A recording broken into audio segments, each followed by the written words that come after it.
जय माता दी। आप सभी को नवरात्रि की बहुत बहुत शुभकामनाएं।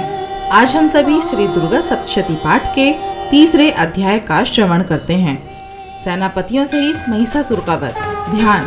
श्री जगदम्बा के श्री अंगों की कांति उदय काल के सहस्रों सूर्यों के समान है। वे लाल रंग की रेशमी साड़ी पहने हुए हैं। उनके गले में मुंडमाला शोभा पा रही है। दोनों स्तनों पर रक्त चंदन का लेप लगा है। वे अपने कर कमलों में जप मालिका, विद्या और अभय तथा वर नामक मुद्राएं धारण किए हुए हैं। 3 नेत्रों में सुशोभित मुखारविंद की बड़ी शोभा हो रही है। उनके मस्तक पर चंद्रमा के साथ ही रत्न में मुकुट बंधा है तथा वे कमल के आसन पर विराजमान हैं। ऐसी देवी को मैं भक्ति पूर्वक प्रणाम करती हूँ। दैत्यों की सेना को इस प्रकार तहस नहस होते देख महादैत्य सेनापति चिक्षुर क्रोध में भरकर अंबिका देवी से युद्ध करने के लिए आगे बढ़ा। वो असुर रणभूमि में देवी के ऊपर इस प्रकार बाणों की वर्षा करने लगा जैसे बादल मेरुगिरी के शिखर पर पानी की धार बरसा रहा हो। तब देवी ने अपने बाणों से उसके बाण समूह को अनायास ही काटकर उसके घोड़ों और सारथी को भी मार डाला। साथ ही उसके धनुष तथा अत्यंत ऊंची ध्वजा को भी तत्काल काट गिराया। धनुष कट जाने पर उसके अंगों को अपने बाणों से बींध डाला। धनुष रथ, घोड़े और सारथी के नष्ट हो जाने पर वो असुर ढाल और तलवार लेकर देवी की ओर दौड़ा। उसने तीखी धार वाली तलवार से सिंह के मस्तक पर चोट करके देवी की भी बाईं भुजा में बड़े वेग से प्रहार किया। राजन, देवी की वहां पर पहुंचते ही वो तलवार टूट गई। फिर तो क्रोध से लाल आंखें करके उस राक्षस ने शूल हाथ में लिया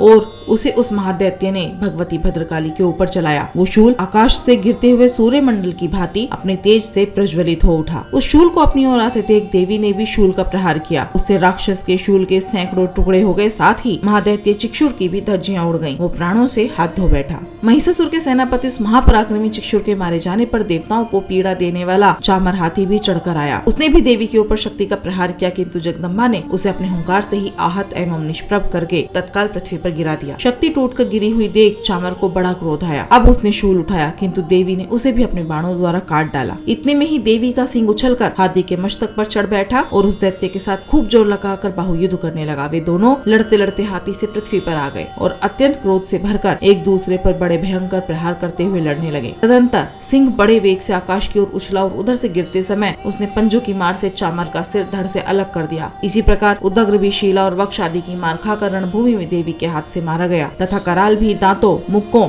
और थप्पड़ों की चोट से धराशायी हो गया। क्रोध में भरी हुई देवी ने गदा की चोट से उद्दत का कचूमुर निकाल दिया। बिंदीपाल से वास्कल को तथा बाणों से ताम्ररंधक को मौत के घाट उतार दिया। 3 नेत्रों वाली परमेश्वरी ने त्रिशूल से उग्रास्य, उग्रवीर्य तथा महाहनु नामक दैत्यों को मार डाला। तलवार की चोट से विडाल के मस्तक को धड़ से काट गिराया। दुर्दुर और दुर्मुख इन दोनों को भी अपने बाणों से यमलोक भेज दिया। इस प्रकार अपनी सेना का संहार होता देख महिषासुर ने भैंसे का रूप धारण करके देवी के गणों को त्रास देना आरंभ किया। किन्हीं को थुतुन से मारकर, किन्हीं के ऊपर खुरों को प्रहार करके, किन्हीं किन्हीं को पूंछ से चोट पहुंचाकर, कुछ को सींगों से विदीर्ण करके, कुछ गणों को वेग से, किन्हीं को सिंहनाद से, कुछ को चक्कर देकर और कितनों को निश्वास वायु के झोंकों से धराशायी कर दिया। इस प्रकार गणों की सेना को गिराकर वह असुर महादेवी के सिंह को मारने के लिए झपटा। इससे जगदम्बा को बड़ा क्रोध हुआ। उधर महापराक्रमी महिषासुर भी क्रोध में भरकर धरती को खुरों से खोदने लगा तथा अपने सींगों से ऊंचे ऊंचे पर्वतों को उठाकर फेंकने और गरजने लगा। उसके वेग से चक्कर देने के कारण पृथ्वी क्षुब्ध होकर फटने लगी। उसकी पूंछ से टकराकर समुद्र सब ओर से धरती को डुबोने लगा। हिलते हुए सींगों के आघात से विदीर्ण होकर बादलों के टुकड़े टुकड़े हो गए। उसके श्वास के प्रचंड वायु के वेग से उड़े हुए सैकड़ों पर्वत आकाश से गिरने लगे। इस प्रकार क्रोध में भरे हुए इस महादैत्य को अपनी ओर आते देख चंडिका ने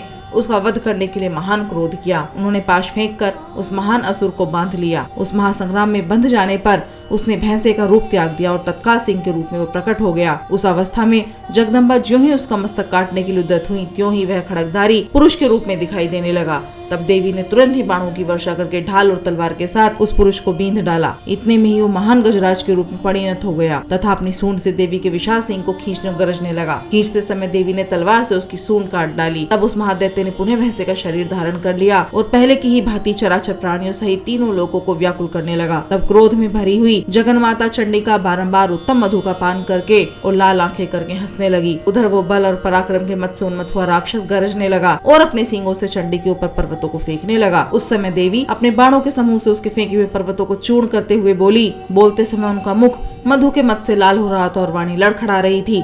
देवी ने कहा, ओ मूढ़, मैं जब तक मधु पीती हूँ तब तक तू क्षण भर के लिए खूब गर्ज ले। मेरे हाथों से यहीं तेरी मृत्यु हो जाने पर अब शीघ्र ही देवता भी गर्जना करेंगे। ऋषि कहते हैं, यूं कहकर देवी उछली और उस महादैत्य के ऊपर चढ़ गई। फिर अपने पैर से उसे दबाकर उन्होंने शूल से उसके कंठ में आघात किया। उनके पैर से दबा होने पर भी महिषासुर अपने मुख से दूसरे रूप में बाहर होने लगा। अभी आधे शरीर से ही वो बाहर निकलने पाया ही था कि देवी ने अपने प्रभाव से उसे रोक दिया।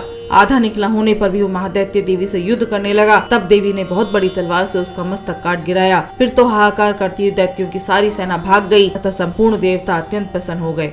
देवताओं ने दिव्य महर्षियों के साथ दुर्गा देवी का स्तवन किया। गंधर्वराज गाने लगे तथा अप्सराएं नृत्य करने लगीं। इस प्रकार श्री मार्कंडेय पुराण में सार्वणिक मनवंतर की कथा के अंतर्गत देवी महात्म्य में महिषासुर वध नामक तीसरा अध्याय पूरा हुआ। हे सर्वेश्वरी, तुम इसी प्रकार तीनों लोगों की समस्त बाधाओं को शांत करो और हमारे शत्रुओं का नाश करती रहो। जय माता दी।